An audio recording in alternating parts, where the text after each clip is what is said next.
There's an old saying in medicine that patients don't care how much you know until they know how much you care. And I think that's incredibly true. And there's, moments in your life that are just incredible. One of those moments is the moment that you get accepted to medical school and knowing that you're going to be a physician. The ability to serve others, to change people's lives, to make such an incredible impact in the world is an incredible time. You'll have more opportunities being a DO than you will with anything else in the world. Our mission is to train caring and competent osteopathic physicians who will have an impact on the Central Florida community, our nation, and our global community. If I had to go back and do it all over again, 100% I would be a DO.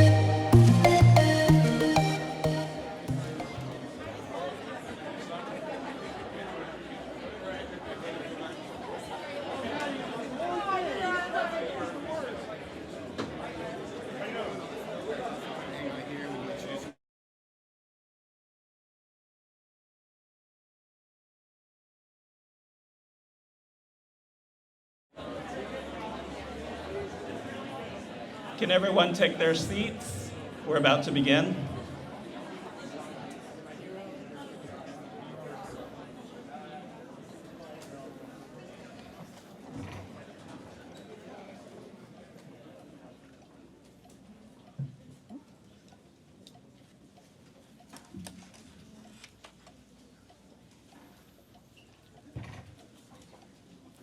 Good evening and welcome to our Orange County Commission District 1 candidate debate.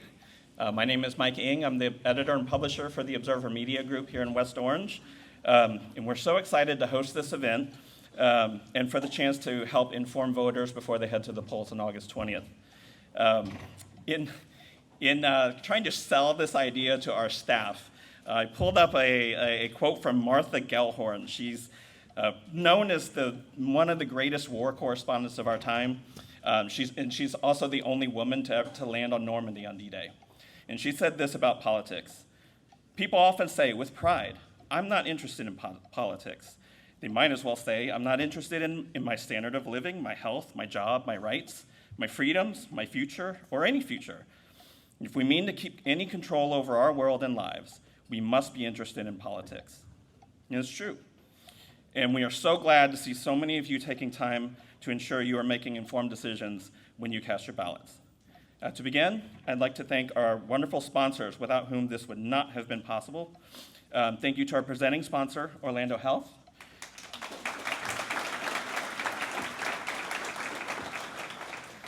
Our venue sponsor, OCOM, which is just incredible.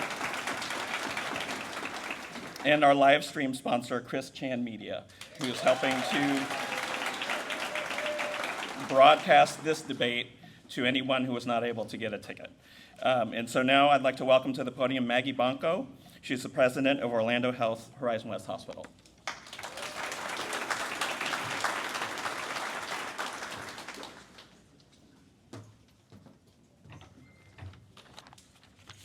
Good evening. You guys ready for a debate this evening? Exciting stuff, right? Well, my name is Maggie Bonko, and I do have the pleasure of serving as the president of Orlando Health Horizon West. The West Orange community has benefited from visionary and committed community members, you're here tonight, business leaders, and politicians since its inception. This vision and commitment to our community has brought comprehensive health services, personalized care, and state-of-the-art treatment to the residents of West Orange County. It is no secret that our community is growing. Anybody have some experiences with traffic earlier? Maybe? Well, the great news is that we're happy to be a part of that growth. For over 70 years, Health Central Hospital has served the healthcare needs of West Orange.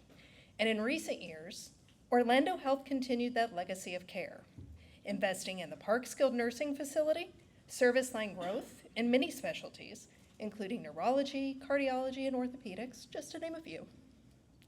The addition of a cancer center, as well as an advanced rehabilitation center on the Health Central campus, and in January of 2021, we opened Horizon West Hospital.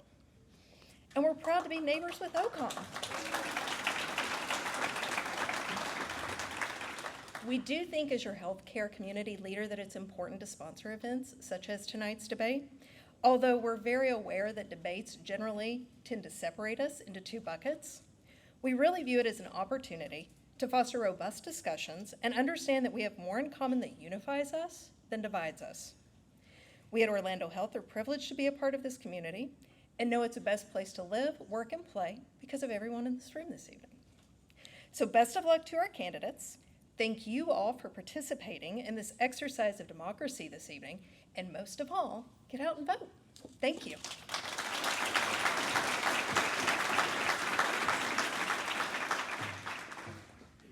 Thank you, Maggie. And next, please join me in welcoming Dr. Robert Hasty, Dean and Chief Academic Officer of OCOM.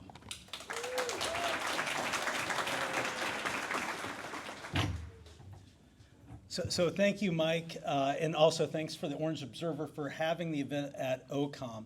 I'll tell you, I'm so excited to see this community here tonight for this important debate, and I'm so excited for each of you to actually come in and experience OCOM a little bit. And sometimes I'm out in the community and they ask, what is that building there? And somebody posted on social media they thought it was going to be the next I-4 eyesore, but luckily we did get we were in the building. So, but anyway, really appreciative of all the community. So just so that you may or may not know this, but OCOM represents an over $200 million investment in this community by Dr. Kiran C. Patel. It's going to have a $1.7 billion economic impact by 2045. Right now we have 73 full-time employees. We have 1,078 credentialed faculty and preceptors. We're affiliated with 32 hospital and health care systems, including our friends, Maggie Bonko across, the CEO across the street, and all of our friends at Orlando Health. So we're really blessed to have such incredible community support. I'm also proud to announce that, we are officially the newest medical school in the nation. We welcomed 97 new medical students here last Monday. Thanks.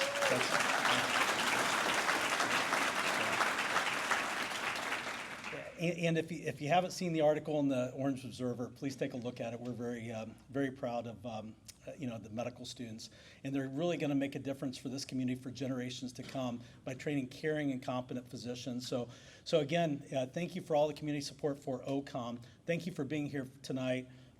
Mike, thanks again for allowing us to host here at OCOM, and thank you all for coming. I appreciate it. Thanks.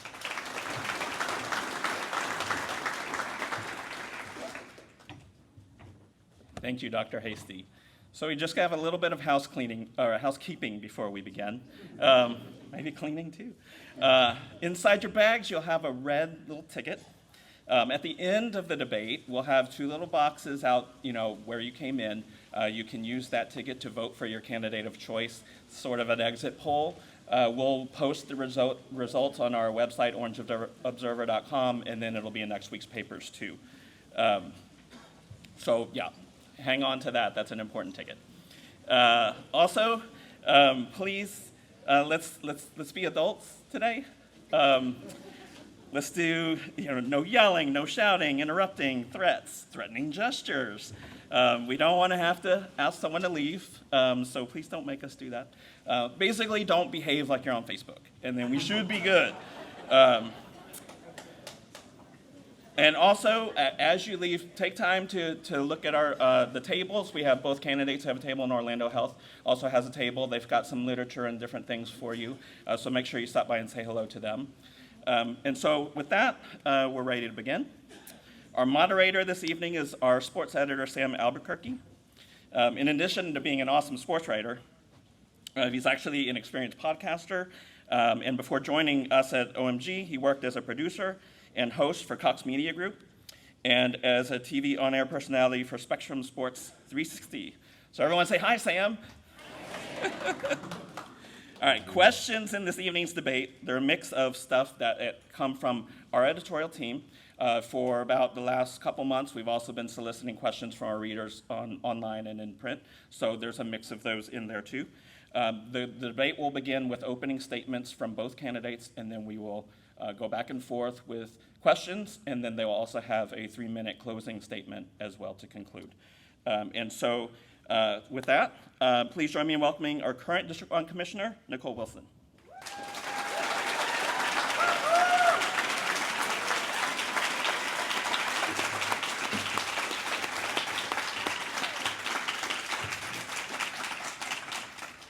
And please welcome our challenger, Mr. Austin Arthur.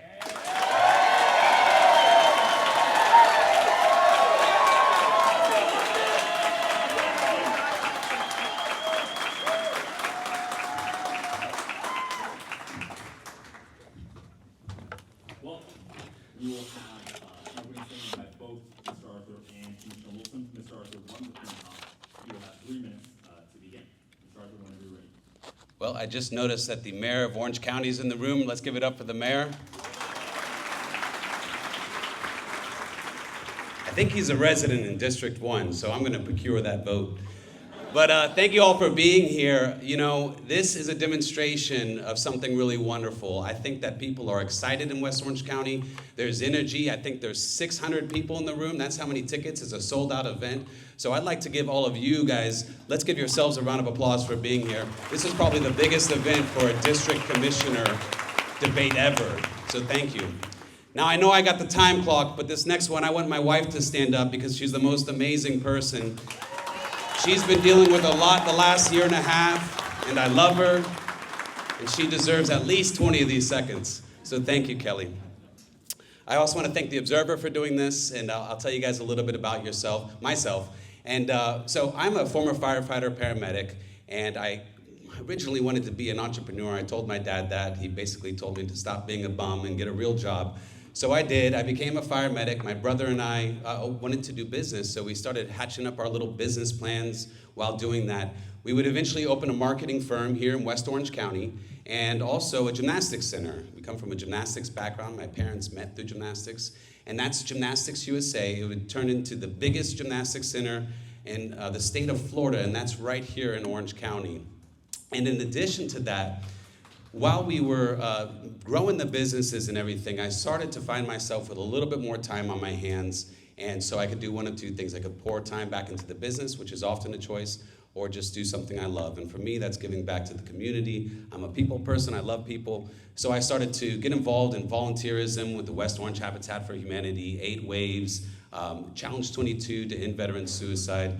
And with that, you start to work a lot with local government. And so I built some great relationships with a lot of the local leaders in West Orange County, a lot of the mayors and commissioners, many of whom have endorsed our campaign at this point, which I'm truly grateful for.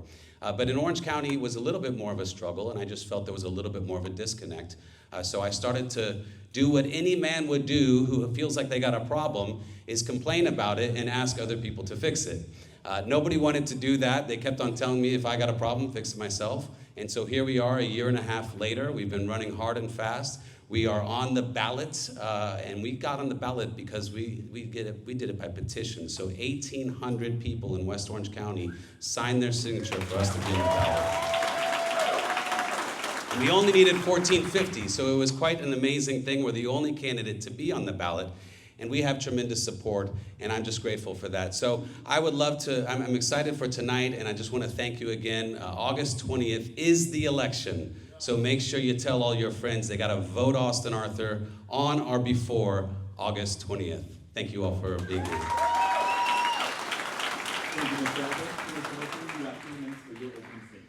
Thank you so much, and I want to thank my challenger. I also want to say hello to the mayor. We spent a lot of time together yesterday, so I appreciate you being here today. And I also have to thank my family and my husband, who has been just my rock. Elections are the ultimate job interview, and I'm thrilled to have the opportunity to actually lay out my resume to you this evening.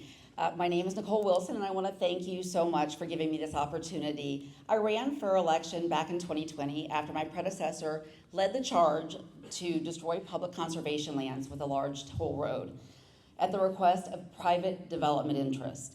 I knew we could do better, and our community deserves so much more. In the last 3.5 years, we really have. But we aren't done yet. We have so much more to do. And I'm committed to working for you every single day. I was raised by parents who instilled my tireless work ethic and my unshakable moral compass. My father was a scientist, teacher, and physician at the University of Florida Medical School and dedicated his entire career to alleviating suffering. My mother worked as a speech therapist in public schools and believes that every child has the potential to succeed. My parents raised us to embody the Jewish concept of tikkun olam, which roughly translates into improve and repair the world. That idea that we all have an obligation to go out and do good things for others and repair the world.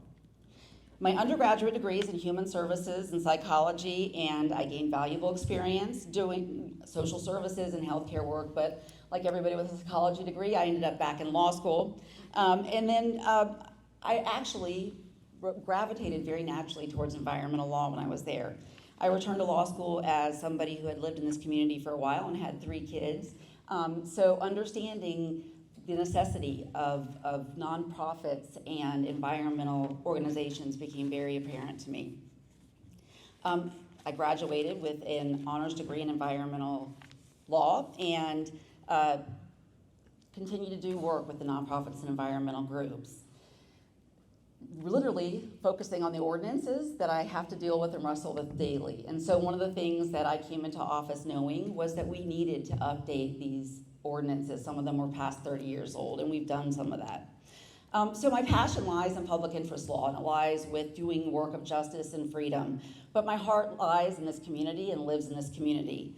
And I've spent my entire 26 years of marriage here. All 3 of my children grew up here, and it was the best decision we ever made to make this our home. I've had the honor to serve as a PTA or PTO board member at my children's schools over the years. And along with a group of passionate parents, we were able to achieve so much together, bringing a music program back to school, seeing children thrive. I was a Girl Scout troop leader from kindergarten on up, and those people are now young adults. I'm dating myself a little bit. But the idea was that that's where my heart was. I spent every Friday night for, I guess, the last 12 years on a bus with the West Orange Warrior Band. I'm out of time already. Wow, went really fast. Thank you. Thank you, Commissioner Wilson. This first question.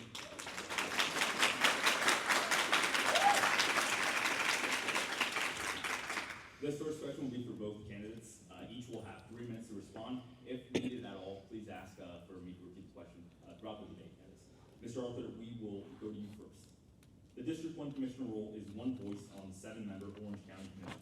Explain how you will work with the 6 other commissioners to represent the people of District 1 and ensure their voices are represented. Well, thank you, Sam. And I think that this is probably one of my biggest concerns and issues, and it boils down to the word partnerships. We have to, as a commissioner, your most important role is to basically be a liaison for the voice of the people and all the other stakeholders, including our fellow commissioners on that board, business owners, and other key stakeholders. But you gotta build a coalition of understanding, and that's about articulating with kindness and working together in a partnership mentality to get the message across of what the voters in District 1 are feeling and thinking. Unfortunately, we've seen a lot of failures of emotion and coming out of District 1, failure for lack of a second. As a matter of fact, more than any other time in Orange County history has a motion been made on the behalf of District 1 and nobody's seconded. And it's really a sad thing because what happens is we keep getting pounded over here. And if you look at development, I think it's one of the biggest issues and one of the biggest concerns as I'm knocking on doors in West Orange County. The first thing they say is the roads, the infrastructure, overdevelopment. And the only way that you're going to control that development is by working in partnership with people. So that takes collaboration. And if you keep getting outvoted by your fellow commissioners, you're never going to get anywhere. So what happens is we keep getting pounded with development without any infrastructure improvements, without any road improvements.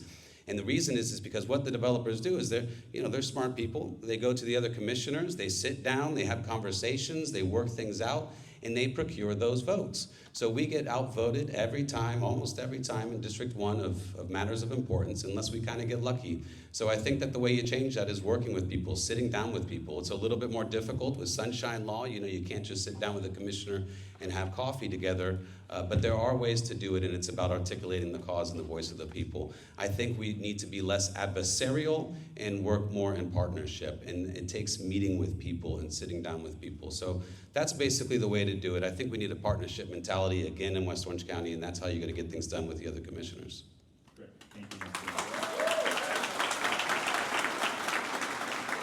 Same question to you, Mr. Wilson. You have 3 minutes. Can you restate the question? Of course. The District 1 Commissioner role is one voice on the 7-member Orange County Commission. Explain how you will work with the 6 other commissioners to represent the people of District 1 and ensure their voices are represented. You have 3 minutes. So thank you so much. I just wanted to make sure we were answering the same question because it was a little bit of an answer that I don't think articulated the importance of the Sunshine Law, which means that the work we do, and we got out last night after dinner time, we worked through our lunches, the mayor has a bladder of steel, so we sit for very long periods of time. But that's where that work gets done. If we're negotiating in back rooms, we're breaking the law, and that's not something I do ever. One of the things I do take great pride in, though, is having community meetings, even when they're not required by the code. I felt really strongly that our residents needed to be included in the development of the updates to our code and the updates to our comprehensive plan. So immediately upon taking office, one of the things I made sure of is even when there was a development plan coming down the pipeline that was so far along that there were no real approvals, I still said, can we go out there and meet with the community? And quite frankly, even though you would hear here that those developers don't meet with me, they do, and we have. And for many of you in this room, you've been to those community meetings, and they sometimes do get adversarial, but that's where we hear what people's needs are and what their wants are and what their concerns are, and then we, a lot of times, resolve those things before it ever gets back to the board. And unfortunately, those cases don't make headline news because they get resolved, and usually they are seconded and often passed with a unanimous vote. So I think the ones that raise red flags are the ones that end up either not being resolved because there was something going along the way, or they're not resolved yet.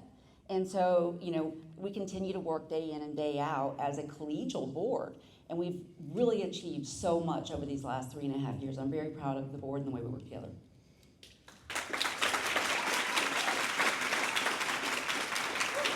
And I'm not just saying that because the mayor's in front of me.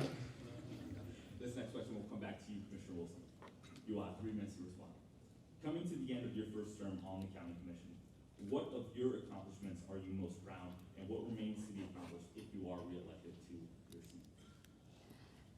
I'm proud of so many things that we've gotten done, and I say we because I have team members, I have community members that have helped with our achievements.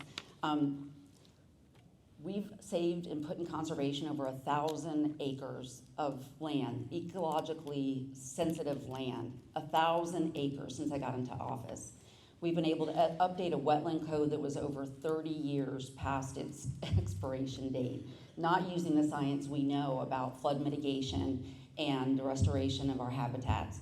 We've been able to do work from our housing trust fund to being able to pull more TDT funds into our arts and cultural affairs.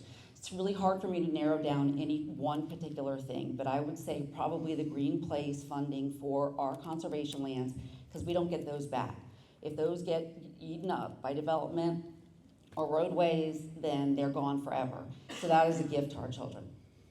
Thank you.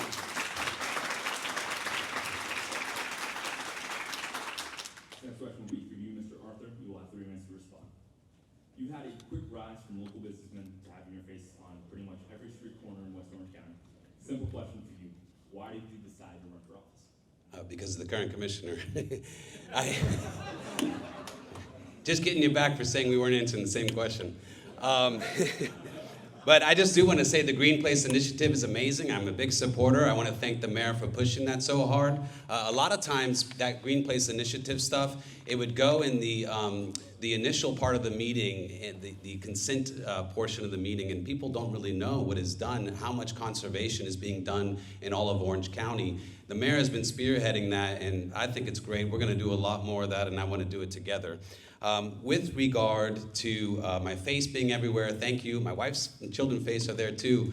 But, you know, I think that one of the biggest things for me, the reason why I'm running is because I just felt that the past 4 years, we have talked a lot about infrastructure problems. We have talked a lot about overdevelopment. But the past 4 years, it hasn't gotten better, not in the least. I mean, there's been a lot of talking, a lot of arguments, and that's true, but we need effective leadership. And the way you're going to do that is working with people. It takes collaboration. It doesn't take finger pointing and getting angry. So I know that people meet in community meetings, and that's just swell. But you do have to sit down, and I'm not talking about sunshine. I'm not talking about sitting down with the mayor in a back room with cigars. I'm talking about sitting down with all the stakeholders that are involved, and yes, sitting down with developers, because if you don't do it, I told you what happens. They procure those votes, and they've done it for 4 years, and that's why you continue to get pounded with development, and nothing is being done about it. It's actually kind of bizarre. And there's a 5-minute video that's being storming the internet, where not only does a developer call the commissioner out about this because it's a big problem, but almost all the commissioners on the board also did. Don't take my word for it. Go check it out online. And so I'm not trying to be tough, but the fact of the matter is it's a real problem. We have to control the growth. And you don't do that without working people. You got to negotiate. You know, there's a negotiation table, a hypothetical negotiation table at every one of these development proposals. And there's always a seat there for the District 1 commissioner, and that seat has been empty for 4 years. It'll never be empty with me. I will talk to anybody, anytime, no matter what. If I disagree with you, if we agree, it's my only job. It's not enough to show up to the BCC meetings. You gotta show up every single day with everybody, including people you disagree with.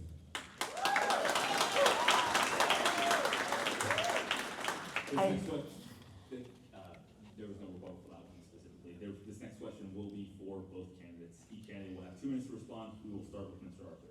If you are elected, how will you ensure that District 1 constituents will be able to meet with you when they have a concern? This one's right up my alley. 407-305-2052. That's 407-305-2052. You could call me, text me, Saturday, midnight, anytime. I will always answer and I will be there.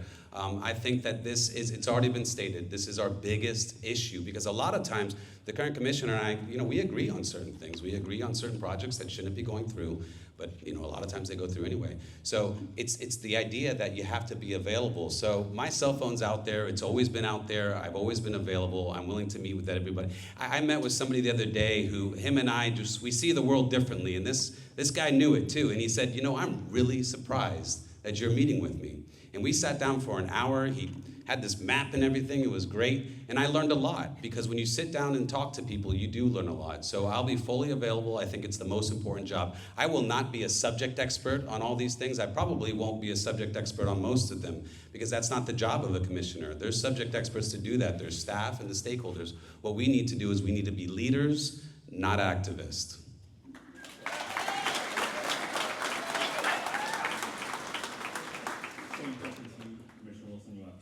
First, state the question, please. Yeah, of course. If you are re-elected, how will you ensure that District 1 constituents will be able to meet with you when they have a concern? So I was the first commissioner, District 1 or otherwise, to actually institute district office hours. I feel like it's a burden for my residents to have to drive downtown. And so we rotate those. Winter Garden, City of Winter Garden was nice enough to lend me some space. The HOA down in Hunters Creek has lent me some space. I'm at the HOA over in Williamsburg sometimes. And I open those meetings up for everybody. And you know what I do during those meetings when I'm sitting there face to face with somebody? I turn my phone off. And I think it's really, really important to give the person that's in front of me right then my attention. When I go into my Board of County Commission meetings, or the commission meetings, or the board meetings that I have on the other really important advisory boards, I don't bring my phone. My phone is off if it's in my bag, because if you probably weren't living here at the time. I know you're newer to the area. But TextGate was a thing where people were texting actually on the dais. And the understanding about the importance of being in the moment, in a meeting, listening to the actual testimony right then and there, it's a legal obligation. And then when I'm meeting with people face to face, having them get my singular attention is critical. This next question.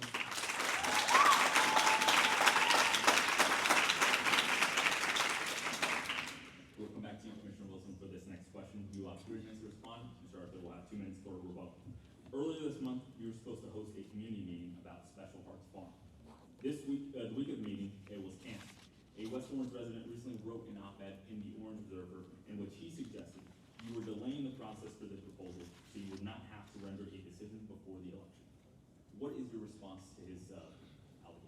Well, I want to start off by apologizing. There was definitely a miscommunication if that was the interpretation, and my apology is sincere. I hold community meetings for things that aren't required. I oftentimes do more than one if things at the first one didn't go well, or if I had an obligation that took me away from that. This particular community meeting was actually pulled at staff request because they wanted to work through a site plan. So I believe that it's continuing through the process, and I want to assure everybody that there is a process that when those things happen, due process means that every single person, all the stakeholders, are allowed to participate and be noticed and notified. If that didn't happen in this case, I'll find out why. I will say that it happened to fall at the same day, the day after my father passed away. And so there was some personal things that had pulled me away, and that's not a reason not to have my staff attentive, but I just want you to know that when we do a community meeting, it's because we want the feedback. It is not to delay, it is not in order to provide some kind of mechanism for people to feel like they're not getting their answers.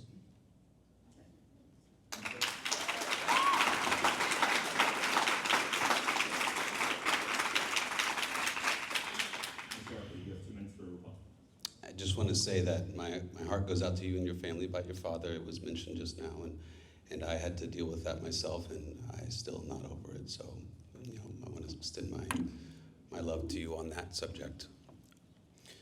With Special Hearts Farm, it's a really a tough subject. This program is incredible.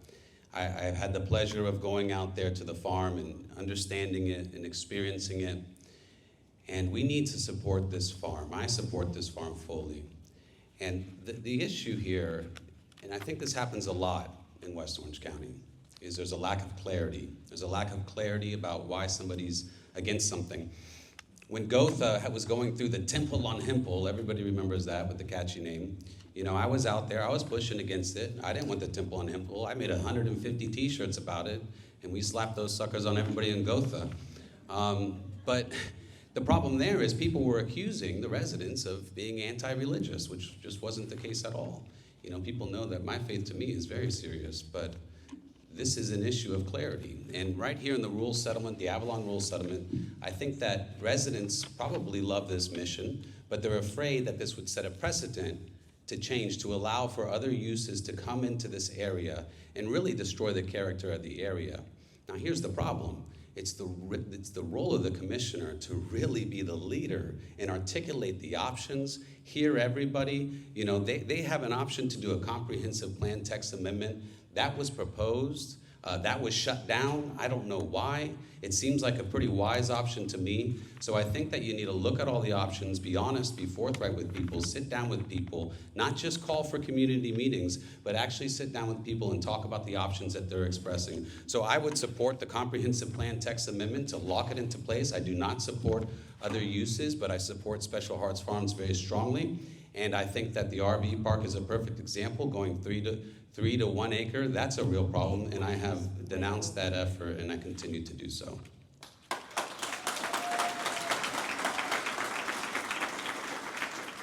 This next question was for both candidates, but Mr. Arthur already answered it, so we'll just ask it for you, Commissioner Wilson. Given what you know about the Special Hearts proposal, if you had to vote today, how would you vote and why? And with 1 minute to answer. So here's the thing, is the reason why staff pulled it was there wasn't a completed site plan. So I don't have enough to tell you what that would be, and even if I could, it would really be a violation of that due process. Somebody has property there, and that property rights require due process. And so in order to, talk to my community members and talk to the applicant, I go back and I actually disclose that every time, because that's what you do if it's a quasi-judicial hearing, which this will be. I'm not sure about a comprehensive plan text amendment for a particular case like this, but I will say that that's why we have a planning department. So I hope everyone stays plugged in. I know their program is a huge blessing and gem in our community, and we're going to find a home if that's not the one, but I think it is. I just want to make sure that we're working through that process. So understanding that it's not a yes or no that I can just dump out in a debate for slogans, but something really important for us to work through with those applicants. I'll take my minute. I'll take my minute on that one, on that question. So that's what we call a lawyer's dodge, ladies and gentlemen. I know I just got my GED, but I know one when I see one. I was very clear on where I stand on that issue, and I think she should be too. So, this is part of the problem. This is what I'm talking So about. wait, It's political games. you're gonna vote on something without seeing a site plan? No, I You're didn't gonna say vote that. on something without. I made it very. I didn't say that. You're gonna pass a vote without, you're gonna deprive somebody of their due process rights. I'm going to let residents know deprive where I somebody of their stand due process because rights. I'm sure you have an opinion, and we don't know why you're not saying it. Let's I'm going to let no. keep Yeah, it quick. we'll let her stop interrupting. Yes. Interrupt each other. You had your minute to respond. Yeah. He originally was taking away his minutes, but he does have the right to respond to this question. Go ahead and interrupt. All right. 32 seconds. So this is the I'm not on thing. Audience members, please as well, let's keep it civil and not interrupt the candidates. Thank you. Yeah. This is the thing. People have opinions. Every commissioner has an opinion. To pretend that you don't have a stance, and you almost had a Freudian slip. You said, I think it will. But you got to be clear with people. The thing is this. I'm not saying that I make a decision right here and now. I know how it works. But I am being very clear with residents where I stand, and that's what they want. They need to know where you stand. They can't find out from the dais every time when the vote's 5 seconds from happening. That is the definition of a quasi-judicial hearing. So if you're making Okay. those determinants ahead of time, you've disqualified yourself. Okay. I just have to remind you that each question, each time is given by the other two candidates, so please let's refrain from interrupting each other or responding during the other candidate's time. Thank you. My apologies. For Mr. Arthur, this question, you will have 3 minutes to respond. In June, former Orange County Fire Rescue Battalion Chief Stephen Davis announced his candidacy as a write-in candidate. His candidacy moved the election up to the August 20th primary ballot. Before this, Davis was a supporter of your campaign. What did you know about Davis's intentions before his announcement, and what involvement did you or your campaign have in the decision? So I had no involvement in that decision, but I will tell you a lot of people support our campaign, and it's not because of me, because they want this current commissioner out. She mentioned the previous commissioner 3 times already. He's sitting over there. He doesn't want you in office too, so he supports my campaign. A lot of people do. And so I met Chief Stephen Davis because I was running against Nicole Wilson, and that's how he introduced himself to me. I went on his podcast. He came to my house for a barbecue. It was pretty great. He was very supportive. But then he calls me one day before he made this decision, and he says, I want to run against Nicole Wilson because nobody's paying attention to this issue. Nobody's paying attention to the fact that she said to firefighters during COVID, the ones that disagreed with her stance on the COVID vaccine, she said to the lawyer, can we find out if we can hold these firefighters liable for wrongful death suits? That was her question to the lawyer. And so, of course, he had to explain about sovereign immunity, and she goes, darn. So it wasn't funny. It's not funny to make fun of our firefighters. And I know that we're used to politicians, especially ones in D.C., that attack our police department all the time and our police officers. But I think that's the first time in American history a politician has ever attacked our firefighters. So this is the reason why Chief Stephen Davis is doing this. He doesn't really like the county. He's suing the county. He just wrote an entire book about it. If you go to his campaign website, you can buy the book. So, you can do your own math there. But he really wanted to highlight this issue. And you know what? He was right. Because here we are talking about it, talking about the thing that he's upset about, how she attacked firefighters. So I don't know what he's doing. I thought it would be cool if he was here in the middle tonight, but he's not. But he can have at it. He's a write-in candidate. And the thing is this, too. I was always told, including by this commissioner, that August elections help incumbents. And so I don't really know that this helps us. It probably hurts us. But, the rules, the goals are always moving with this one. So that's it. But we'll wish Stephen Davis good book sales and a good election. Thank you. We would like to note that the Orange Voters did invite Mr. Davis to be a part of this debate. He did not respond. For Commissioner Wilson, you will have 2 minutes for a rebuttal.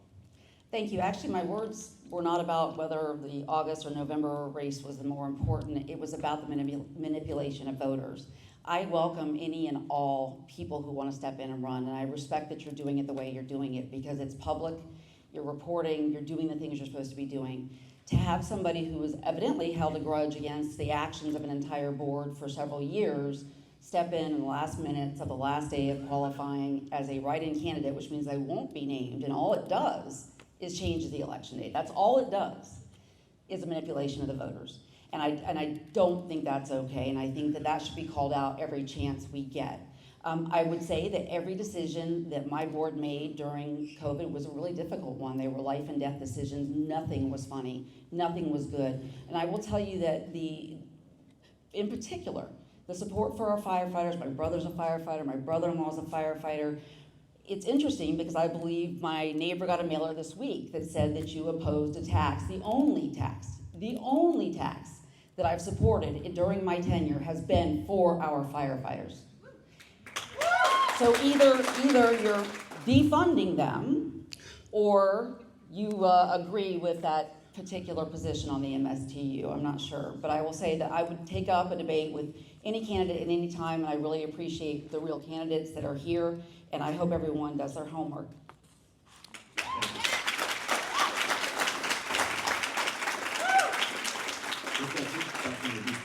You will have 3 minutes to respond. Commissioner Wilson, you will have 2 minutes for a rebuttal. A criticism during your campaign has been your suggested ties with former Orange County Commissioner Scott Boyd. What has been his involvement in your campaign, and what is your response to this criticism? So before I talk about Scott Boyd, I know we really want to talk about him, is this tax thing. So for the first time in 17 years, your taxes were raised 26% with this MSTU. And the problem is not that we're helping firefighters. The problem is that the Orange County budget has grown 55% in the past 4 years. The problem is that the Orange County Commission gave themselves a 25% pay raise.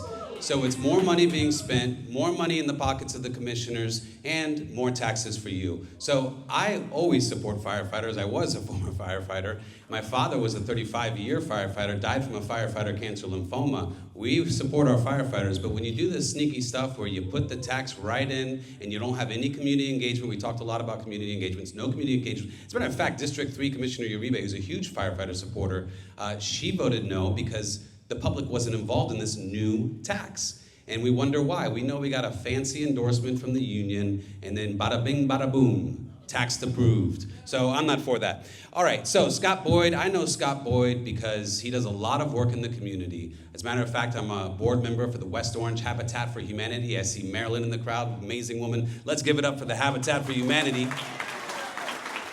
And Scott Boyd does a lot of stuff aside from whatever else he does in his former commissionership, including constantly supporting charities, including the West Orange Habitat for Humanity. He hosts us every year on his property. So that's how I know Scott Boyd.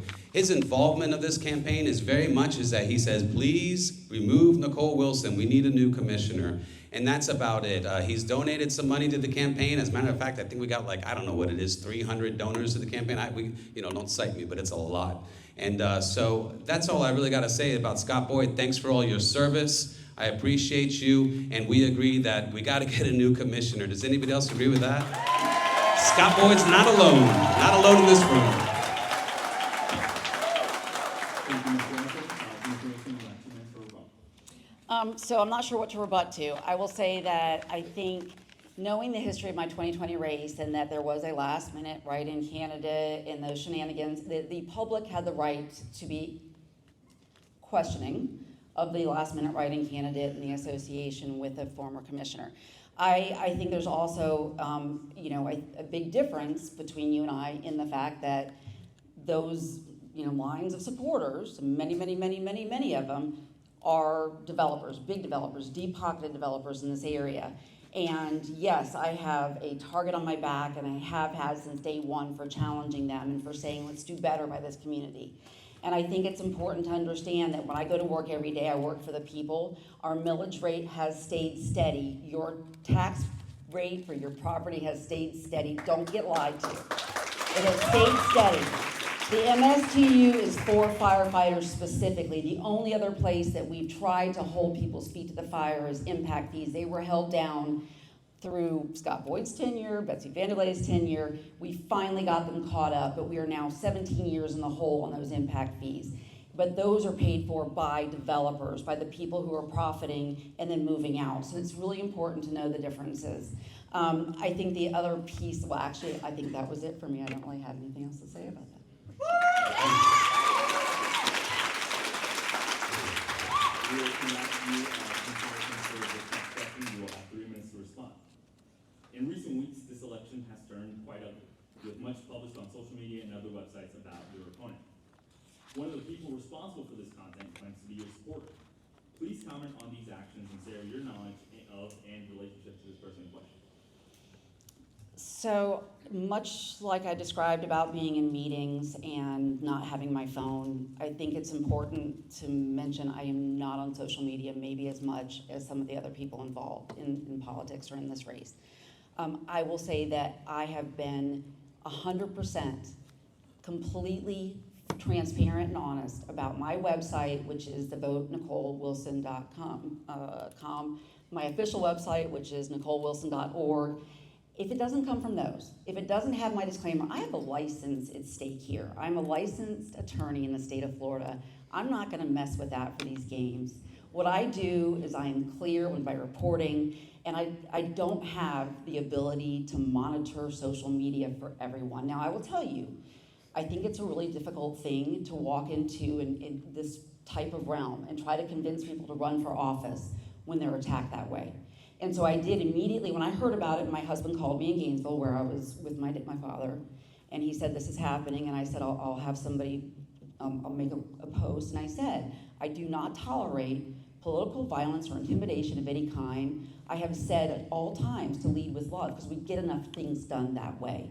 I believe in arguing policy, not personality. I believe in honesty and transparency. So I can say to everybody here, now, and everywhere, don't speak for me, but I cannot police their conduct outside of here. And I think it's important to know that when you step in the public realm, it does get ugly. It's not fair or fun, but that's happened to me for years and years. You know, the videos that flew around during COVID were so ugly, and they were cut and pasted, and I just had to roll by them and not get stuck on that, because we have too much work to do. We have too much actual work to do to get sucked into social media.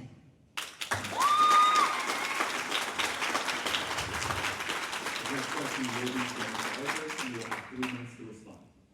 The people publishing similar information to what we asked Commissioner Wilson about say your history of arrests and past reported issues with law enforcement make you unfit for this office.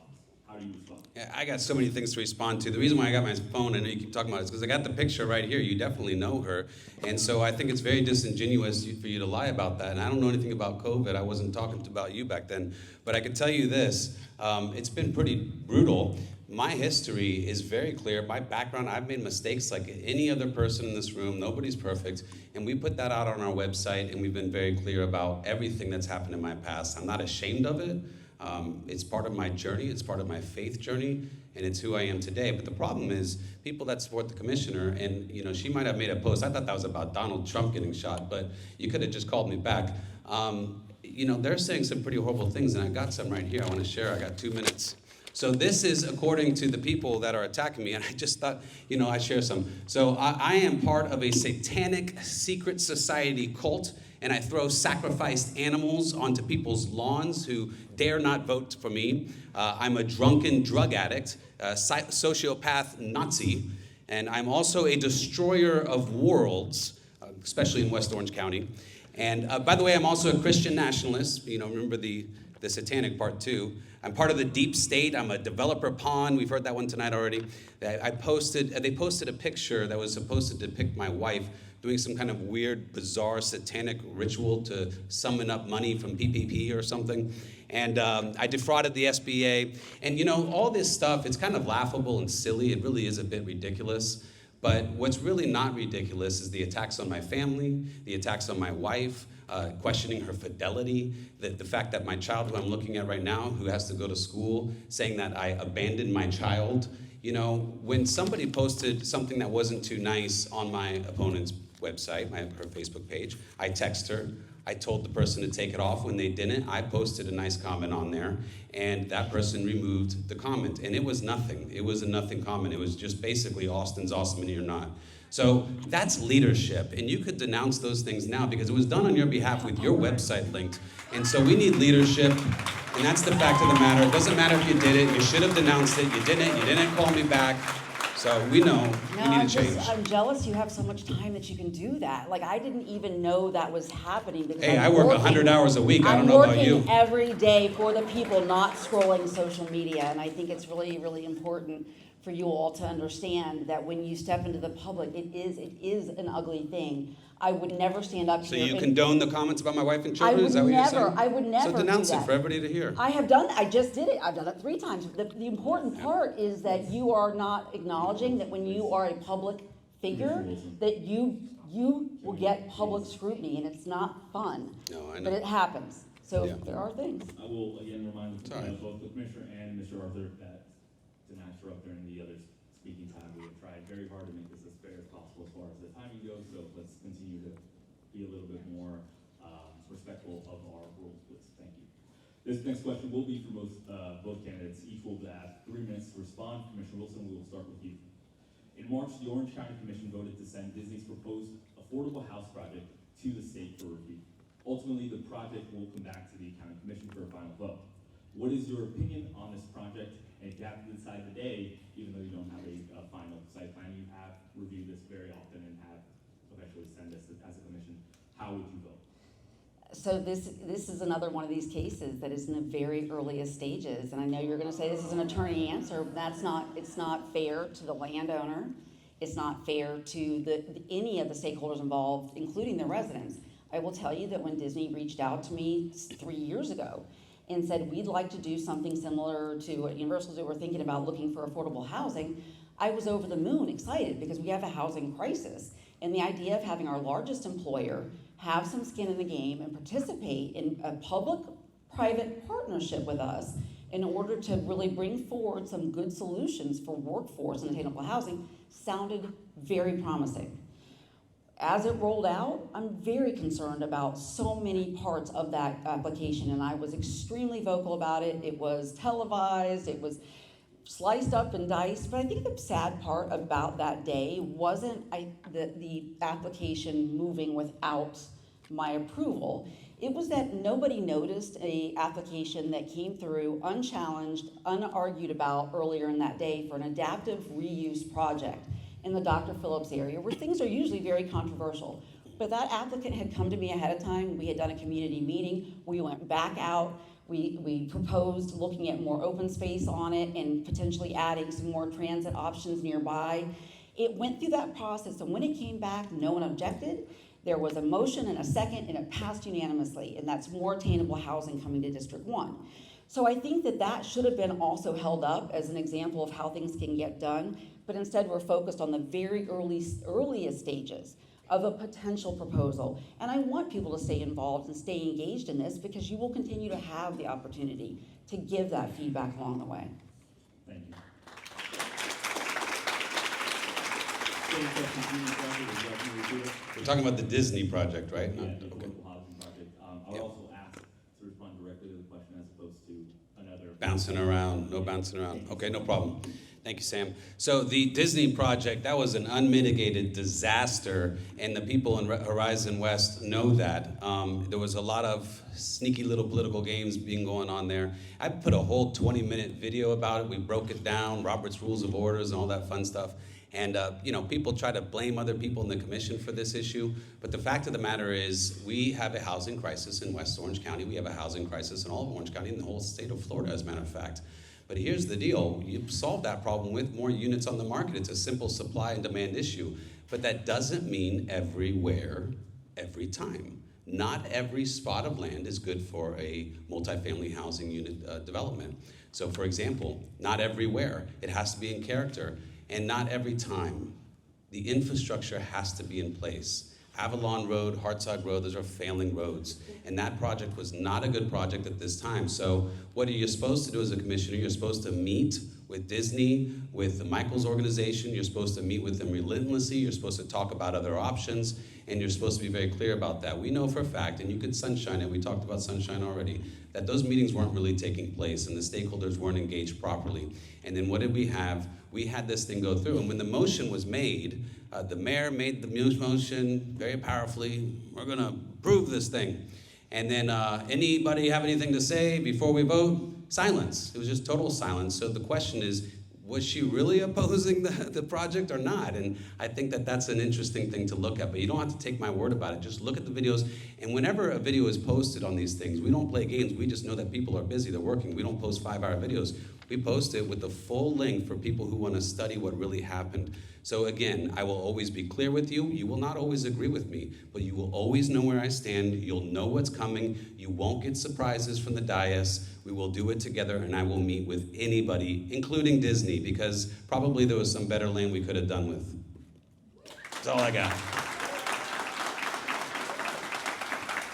We will come back to you, Mr. Arthur, for this question. You will have 3 minutes to respond. Commissioner Wilson, you will have a 2-minute rebuttal. You have a background as a firefighter, paramedic, and as an entrepreneur, like you mentioned. You do not have a background, however, in planning, development, land code, zoning, etc. If elected, how much of a learning curve do you anticipate, and how can you ensure residents you can render decisions that are best for the community? So I'm not applying for the job of, developer or planning and zoning director or anything like that. I'm applying for the job of commissioner. That's a political position. And that political position entails basically being a liaison for people. You need to meet with people, you need to work with people. You shouldn't be a subject expert. Sometimes that gets you distracted, the same way 2 pilots probably shouldn't fly in the same cockpit without their prescribed roles. It gets a little bit frustrating and confusing. The role of a commissioner is not to be a subject matter expert. And all too often, you see our commissioners, they go on, and the meetings are very long, and they all have a lot of thoughts on things, and they know so much about so much that just isn't so. And the fact of the matter is, you work with the staff, not in an adversarial way, because we see what happens when you do that. When you treat the staff like an enemy, well, they'll treat you like an enemy too, and that's why we do not have road improvements being prioritized in District 1 Orange County. You look at other districts, you look at District 2, a lot of motion going on up there, but I know for a fact that commissioner has a very different relationship with the staff. You have to treat people with respect. If I was to walk into Gymnastics USA and start yelling at the staff, how well would they perform? Now, she hasn't yelled at people, I'm not saying that, but you gotta work with them and be nice to them and not lambaste them from the dais. So I think going back to that partnership mentality, working with staff, trying to understand their perspective, and then not just working with the staff, but going with the people that disagree with the staff, sitting down with them, sitting down with other stakeholders, and you gotta do it. That's the job. The job is not to be an expert on every single thing in government. We've got enough experts. We just need some common sense. Thank you, Mr. Arthur. Commissioner Wilson, you have 2 minutes to rebuttal. So in a typical Tuesday afternoon, there are oftentimes 20 land use cases. 16 of those are District 1 cases, which means that I would recommend knowing a little something about the comprehensive plan and the code if you're gonna go in. Because your residents are relying on you, not as an expert, but as their representative. They've chosen you to represent them. I am the person who sits there in their stead and says, my residents are concerned about this. My residents are worried that they're not gonna be able to bike to school. My residents are concerned. And those are the debates that we have. I'm not throwing out state law. I'm not throwing out anything that's necessarily super complex or required any subject matter expertise. It is advocacy, but it's with a basis of knowledge and understanding of our code and of our comprehensive plan. I've been able to do that and identify places in the code that are broken, and I say broken, but that are not working for our residents anymore. And so when you see the updates that we've seen recently with our wetland code after the flooding and with the tree preservation ordinance, because people were like, why are we scrubbing off every last tree? Those were because I was able to identify spots in the code that needed updates. And that does require some reading, and that requires some study, and that requires knowing enough about it to represent the needs of your people. We'll come back to you, Commissioner Wilson, for this next question. We're just going to come back to you for this next question. You will have 3 minutes to respond. Mr. Arthur, you will have a 2-minute rebuttal. Commissioner Wilson, you have been one of the most outspoken defenders of the Split Oak Forest Wildlife and Environmental Area. As District 1 Commissioner, why have you devoted so much time to this cause rather than those in this district? That's the easiest question I've gotten. That was before I became a commissioner. I mean, I think something you should know about me is I've been an environmental advocate as long as I've been alive. This isn't new. This isn't for show. It's not a slogan. I'm an environmental advocate. I got involved in that in, gosh, 2015, 2016, when somebody came to me, a botanist, and said, I think they're surveying out there. And I'm like, they can't survey out there, that's a protected piece of land. It's public, it was purchased between Orange County, Osceola County, and the state of Florida's help. And that was the beginning of that journey. It did bring me to this seat. I was very concerned with the idea that my predecessor didn't hear the calls of the environmental community.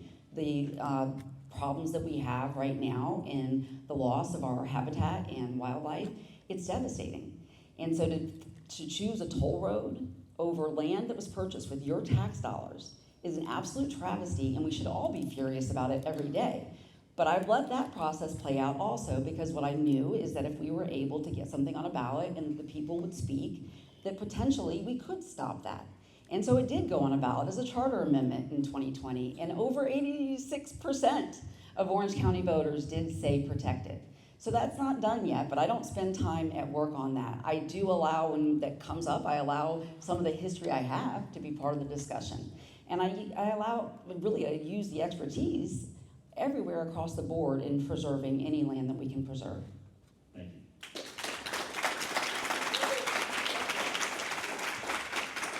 Mr. Arthur, you have 2 minutes to rebut. Sure. So that's, I think, 6 times we've heard about Scott Boyd or the former commissioner. I'm not Scott Boyd, by the way. I know he's a handsome dude, but he's a member of the audience. So I am your challenger. We should focus on that and not the past. Now, the other thing is, you look at I know she likes to pretend like I don't read and I don't, I got a GED, but she says I don't study things and I don't. Well, I know that you voted for Vision 2050, and that's an unmitigated disaster. It's putting higher density with less oversight from our commissioners. That means less oversight from you with higher density. I'm not for that. I think that there was a lot of problems with Vision 50. I don't think that it was ready to move forward, but, what do I know? So with the Split Oak Forest thing, it was a little bit frustrating, because we had our current commissioner. It started before she started, of course, but it went through for like almost the first year, I think. You couldn't find the commissioner. She was in Tallahassee. She was everywhere. Osceola, everywhere that wasn't West Orange, because of the split fork issue. A tremendously important issue, and you don't want to set a precedent and everything like that, but this is West Orange County, and we need to focus on that issue to the extent to understand it and to vote on it when necessary, but you have to be here for the residents and their issues. That is the fact, and we didn't see that, and it's a big problem. So, I think that with that, when we have issues like our infrastructure crisis in Orange County, we talk about the expertise. She said a lot about expertise, but does anybody feel like the expertise has helped our infrastructure for the past 4 years or stopped growth? I don't think so. So it goes back to practical, community-driven, partnership mentality, common sense. Thank you. Thank you, Mr. Arthur.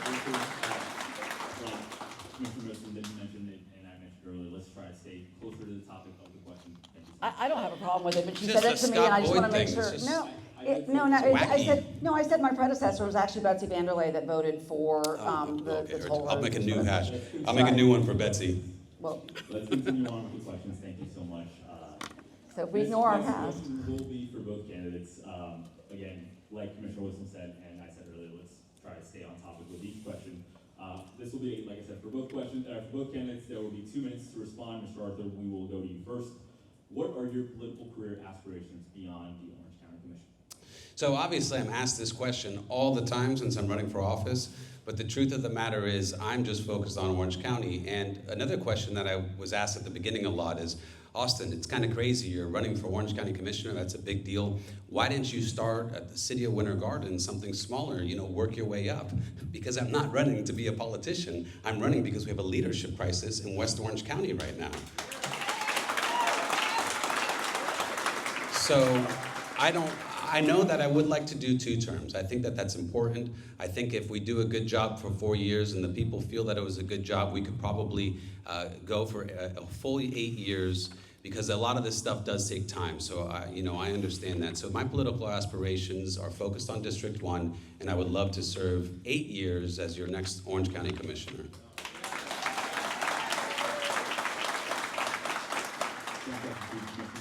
I have no political aspirations past this. I want to serve my second term and finish the good work we've started. I feel really committed to getting those things done, and I'm glad to hear the admission that some of those things take time, that there is no infrastructure fairy, and that we try really hard to make sure that we're planning and working, but things do take time. And so that full 8 years, I think, is fair, and I think that should be the end of those terms. I never wanted to see any term limit expansion on that, and then I will very happily go back to the career that I chose. It's something that I feel really strongly about, though, that anybody who feels like they should be running should run. So thank you for doing that. Thank you. See, we agree sometimes. Let's continue on here for Mr. Arthur. You will have 3 minutes to respond to this question. Commissioner Wilson will have a 2-minute rebuttal. Mr. Arthur, your campaign donors include a variety of companies in the land development and real estate industries. Some say you are being, quote, bought, end quote, meaning that those who are financially supporting your campaign will expect you to vote a certain way if elected. Please respond to these criticisms. Well, no, it's totally ridiculous, obviously.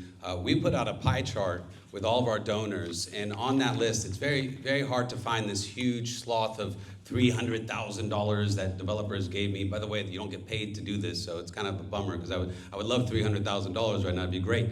But we didn't get $300,000. We haven't even raised $300,000, but on Facebook, that's all you hear is that developers funding us to the tune of $300,000. It's not true. The pie chart actually shows our biggest developer block is retired people. So, I mean, the question should be, am I bought and paid for by all the retirees in West Orange County? And the answer is, I'm not, but I love them. And so we listen to everybody. We have a lot of people who are energized on this campaign. We have people that are giving for the first time in their lives to a political campaign. First time. They've never done it before. They're excited, they're energized, they want to change, they want somebody that's community driven. It's one thing to say that you're for the community and you can believe it, but if you're not boots on the ground, if you're not in the community, it's very hard to understand the needs of the community. That's why I serve on 12 community boards. I think it's about 6 or 7 committees right now. It's my life, it's what I do. I'm just trying to do it better for the people. Commissioner Wilson, you have 2 minutes for a rebuttal. I don't take money from deep pockets. I don't take any. I have no campaign contributions from corporations. I sleep really well at night knowing every vote I take, every vote I make, every analysis is based on the oath I made to the Constitution of the state of Florida and to the Constitution of this country, and to absolute fidelity to the citizens of the Orange County. And so I think it's important. I understand that you've taken a lot of different contributions from different people, but just know that if there's a perception of impropriety anywhere out there, it's something that makes me feel uncomfortable, and I never want to be in a position, and I have never put myself in a position of conflicts of interest or any kind of a voting conflict.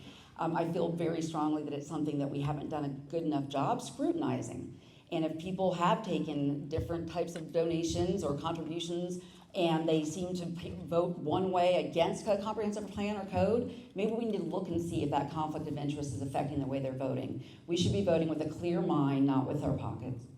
Thank you.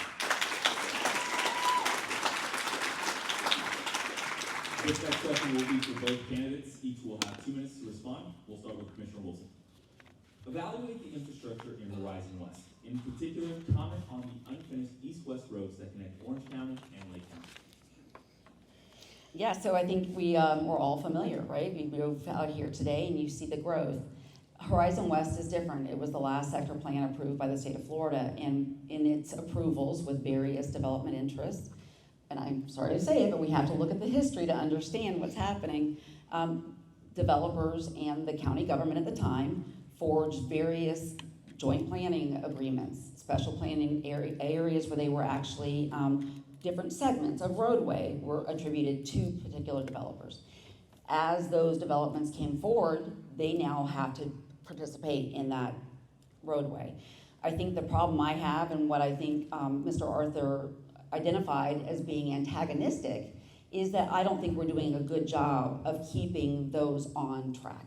And so in order to have an agreement with the developer that says, okay, you get to 60% of completion, we now need to finish this intersection, who are we getting to make sure that's happening? How do we make sure that that is happening in a way that we're not chasing that all the time? Now, I will say infrastructure first doesn't really account for how we pay for it, right? You have to pay for it somehow. And the way they did it in the past here in Horizon West was with these partnerships. So we really need to make sure that we're vigilant, making sure that those promises are kept. And that was exactly what I was addressing during our budget hearings. And I think we need to continue to do that. I have gone through, the whole stack of agreements that we have in these roadway network agreements for the villages to see who the different identified parties are, to make sure they're following the schedule they're supposed to be following. Thank you. Mr. Arthur, you have 2 minutes.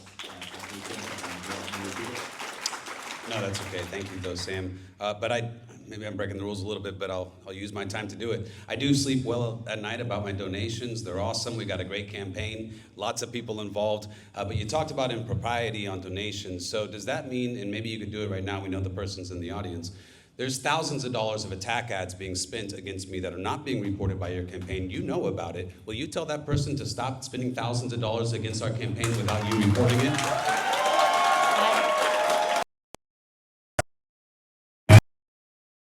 I would encourage you, as somebody who believes in law and order, to pursue your avenues if you are feeling like somebody is maligning you or libeling you. The answer is no. She will not. She will take the thousands of dollars that are being spent to smear my name. Everyone, please, let's continue. Thousands of dollars. No, I don't think it's fair to ask me to police people who are criticizing It's you. not policing, it's leadership. It's saying, listen, stop doing the bad things.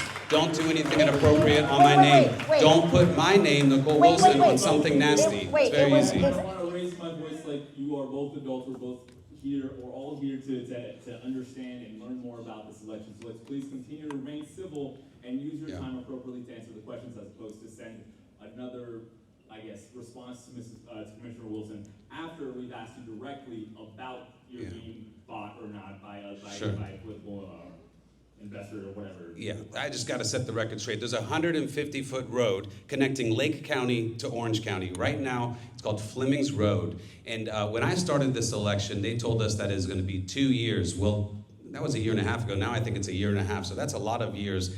It's a 150-foot gap. Lake County has done their part. They've talked about it, but this is still a year and a half out. Now, this would bring much-needed relief west and east between Lake and Orange County, and it's a toll-free situation. So we need more toll-free roads. We got enough toll roads, and so this is a great opportunity, but we can't get it done. And I've said it before. I mean, Councilmember David here and we could go over there and be done by happy hour connecting that 150-foot deal. So it's a big problem. I know that we need the right of way, but we need a commissioner that's going to go get it from these people, work with everybody, get the job done. We need to prioritize improvements, especially east and west, especially in Horizon West.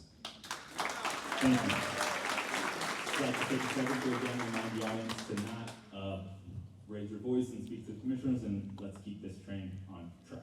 Commissioner Wilson, let's go ahead and go to you in this next question. You will have 3 minutes to respond. Mr. Arthur will have a 2-minute rebuttal. At the June 18th County Commission meeting, Chuck Woodall said his office has tried 3 times to schedule a meeting with you, but was not successful. You called this aspiration, quote, bizarre. However, in the same meeting, District 5 Commissioner Emily Bonilla said that this has been an ongoing problem. Why has this been an issue during your term? And if re-elected, how can you assure District 1 residents that their concerns will be relayed to developers if those developers cannot schedule a meeting with you? So I think there needs to be a clarification between my willingness to meet with a developer or meet with anybody and my willingness to be completely and totally at their beck and call. I am not at anyone's beck and call, and anybody in my district, anybody in the county, anybody who needs me is every bit as important as anybody who believes that their project should have risen to the top. I spoke with and I go to meetings with that particular developer all the time. You've been at some of them. We meet all the time.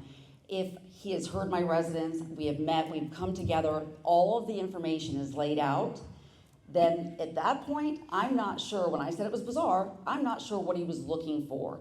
He did not want me to make a motion for denial, but it was a project that was going to impact people that were living right on a lake in a rural lifestyle. I will continue to defend my rural residents, period. If that means vocal criticism by a developer who couldn't get me on the phone, who looked at me and was like, I get all the commissioners' cell numbers. I'm like, not mine. I don't do that. I do not play that game. So understand that that is very different than not being available. I take meetings and appointments with anybody and everybody. I do district office hours. There is nobody that qualifies higher or lesser to make those appointments with me. Thank you. Mr. Arthur, you have 2 minutes for response. Yeah, I think that the difference, I think the disconnect is community meetings are critically important. We need to do them as much as we can. I agree with that.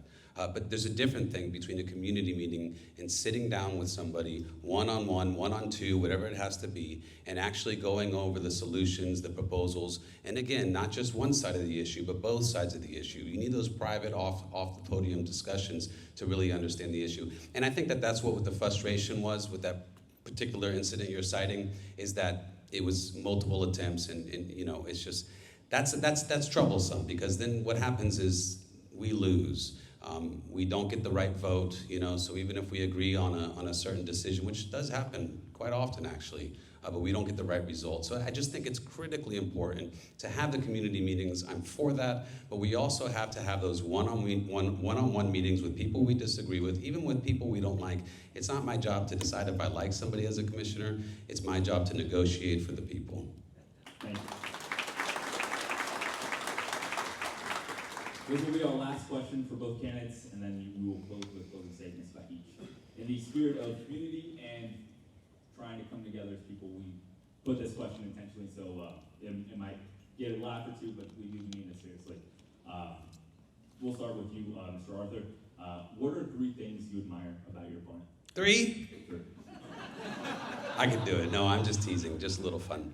I love that she loves trees and the environment. I really do. That's a critical issue because, you know, we see in West Orange County, and I know earlier I said as I'm the newcomer. I'm not a newcomer. I've been here 17 years, but I'm from Miami originally, so we know what it's like to lose your trees. And so we don't want West Orange County to become Miami. There's a reason why I fled. So I appreciate that about the commissioner. I appreciate that she's a wonderful mother. It's very obvious. She's got very good children, and she has a wonderful husband as well, who's always been very nice to me. And please give him a round of applause. That was starting. Go ahead. It's true. And I appreciate also that when we've been one-on-one, she's always been very respectful, very kind to me, and I hope I reciprocated that. I know tonight was a little tough, but you know, that's the nature of the beast, like you said. Politics is a little tough. So, but she's always been very kind to me and respectful to me, so I appreciate that as well. We need more civility and less Washington, D.C. style politics, so that's what I have to say about that. Okay, I could not agree more, right? I think that even this debate tonight, I know it gets heated, I know we're passionate, but I'm grateful for that. I think it's really important. Look at this crowd. This is democracy, and I'm really grateful for that. And so my number 1 would be that you have those convictions and that you believe in this type of event, and that you believe in stepping in, whether we agree or not on the issues is a whole different thing, but that you stepped up into a very uncomfortable position to become a public official, and I appreciate that. You also have a beautiful family.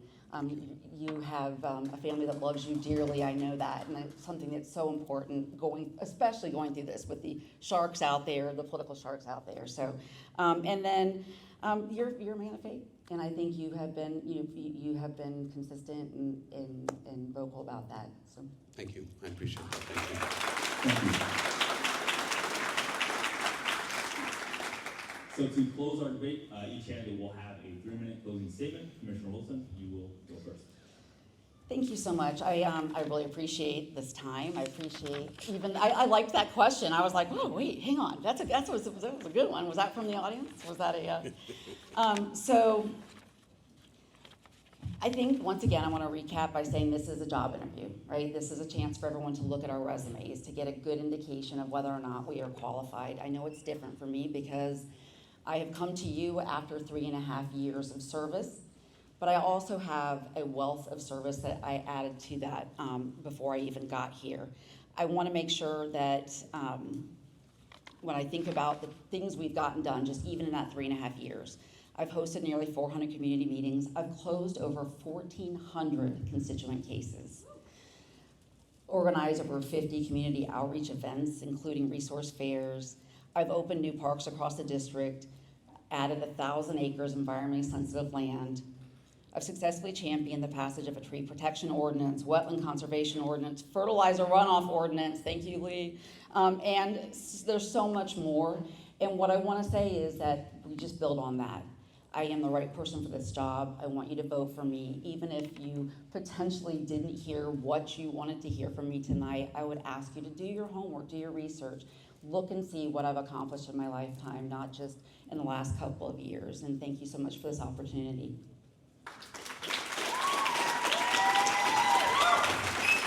Thank you, Commissioner Wilson. Mr. Arthur, you have 3 minutes to close the session. Thank you, Sam. Thank you, everybody, for being here tonight. Thank you, Commissioner, for taking the time. You know, we have quite a few problems in West Orange County, and as everybody probably agrees, growth is one of them. Now, if somebody tells you that we could stop the growth, that's not true. I got beachfront in Arizona, I can tell you. You're not gonna stop the growth, it's gonna come. But what you can do is control it, you can manage it, and that's what we need to do. And that's why I talk about an infrastructure first mentality. You know, there is no infrastructure fairy, I know that's true. But what you can do is you can work with people, you can negotiate with people and get the job done. And so with that infrastructure first mentality, we will move forward, slow the growth down. We can't keep getting pounded in District 1. But there's other issues. Public safety is one of them. That's a big priority for me. I'm very grateful to have the endorsement of law enforcement, so we're happy about that. And we will always support our law enforcement. We will make sure that the sheriff's office is fully funded and they have the support from us. But it goes beyond just that enforcement. It's also about working with groups like Matthew's Hope. Matthew's Hope is an incredible organization. We have a homelessness crisis in West Orange County and the entire state of Florida. And we need to have a holistic solution on these problems, including getting to our youth early. That's why I'm a proud board member of 8 Waves Children and Family Services. This is an organization that helps our youth early on, gets them the education they need, gets them the tools to be successful. Habitat for Humanity, getting people in homes, changing their lives generationally. The point is this: we need more partnerships with our not-for-profit organizations. We've done a lot of it in Orange County, we need to do more. And the West Side needs attention too. You know, it's a diverse, I used to say it's 250,000 residents. Somebody told me that it's getting close to 280,000 now. So we're really growing fast, and we're the biggest district in Orange County. And that's a diverse district. I mean, it goes all the way down to Hunters Creek, Williamsburg, Dr. Phillips, Windermere, Horizon West, Winter Garden, Oakland, all of these areas, Tildenville, the wonderful Tildenville, and the historic East Winter Garden neighborhood, a new name for that wonderful community that has been under-resourced for far too long. This is the focus. We have a diverse community and we need to be present on the ground, boots on the ground all the time. That's how we're gonna make a change. The final thing I think is just, we need to be fiscally conservative in Orange County. We mentioned that the growth isn't tremendous, but the growth is tremendous on the budget. It went from a $4 billion plus budget to now almost $7 billion. So we have to make sure that we're being responsible with that, taking the time, yes, to study the budget and to learn about it and to make sure that we're being responsible with it. So the bottom line is this: I am going to be with you. We've had a great campaign. We've got 20 days left, I think it is, and we're going to win. We're going to win big, but I need your help. I need you to come out, knock on them doors with me. I've been doing it a lot. Get on the phone calls. Go to Vote Austin Arthur to sign up. That's Vote Austin Arthur to sign up. God bless you all. Thank you for being here. Thank you so much to both of you. That was the end of our debate. Let's have a round of applause for both candidates before we wrap up here. Thank you. VoteEqualWilson.com, just because he got to go over in his time 3 times. Sorry. I'm like ready to. I didn't mean to go over Before time. you guys leave, okay, one thing, don't forget about your ticket for the